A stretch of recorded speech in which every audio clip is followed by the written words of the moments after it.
from Taj Motor Medics. I've got a Nissan Micra here on a 2008 plate.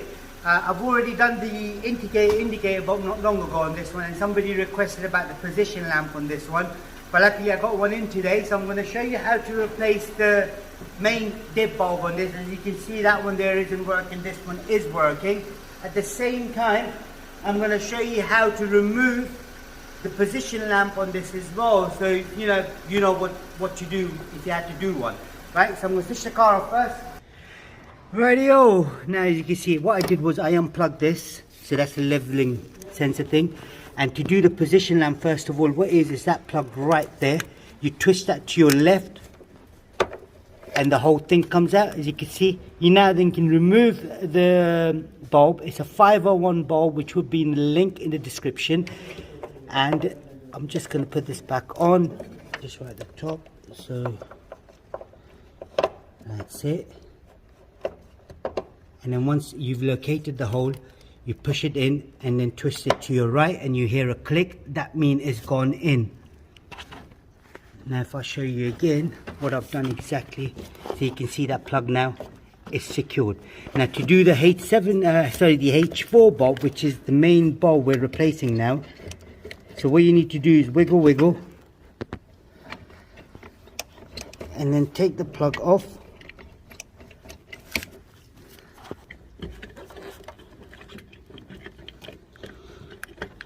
There we go, that's out. It's a 3-pin plug. You then remove this cover.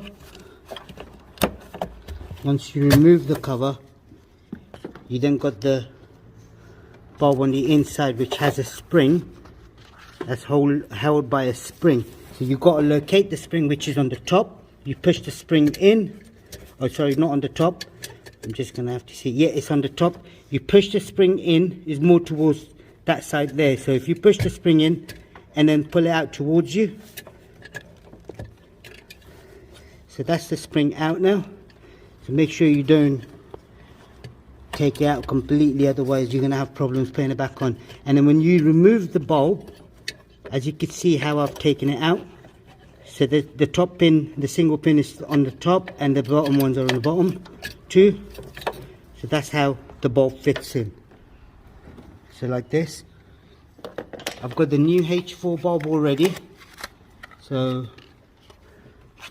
I'm going to try to fit that bulb in. Now like I said, it's going to have to go in like this. So if I slot the bulb in, move the spring with one finger and then slot the bulb in place, make sure the bulb is sitting in nicely in the locators, and then I push the spring in and towards this way. So push it in and push it towards this way, then the bulb is solid. Okay, now what I do is put the cover back on, which is very important.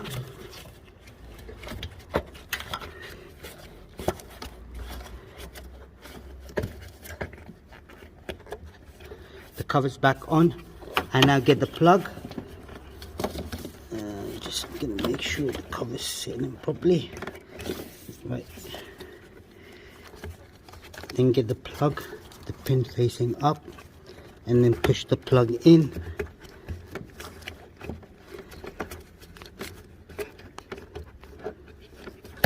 That's it. I now get this plug connected right here. That's solid now. That's all it is. We're going to just check the lights, make sure the lights are working. As you can see, they're both working. That's all it was. I know it is a bit of a pain in the butt, and it's a back-breaking job because my back is already aching, but it's not impossible. So the bulb you need is a H4 bulb. That will be in the description, as well as the 501 bulb. And I will, at the end of the video, I'll have the one I've done not long ago for the indicator as well, that being there as well. So if you want to, I think this is a K12, so if you want to get this done, it's quite easy, and just don't fight it, just work your way around it.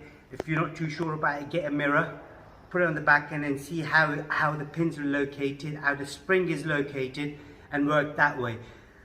For me, I do it every day, so it's okay, but if you're doing it for the first time, it might be a bit of a trouble and it'd be a challenging job for you, but it's not impossible. Use mirror if you have to, and use light as well. That should do the trick. Thanks for watching. Goodbye.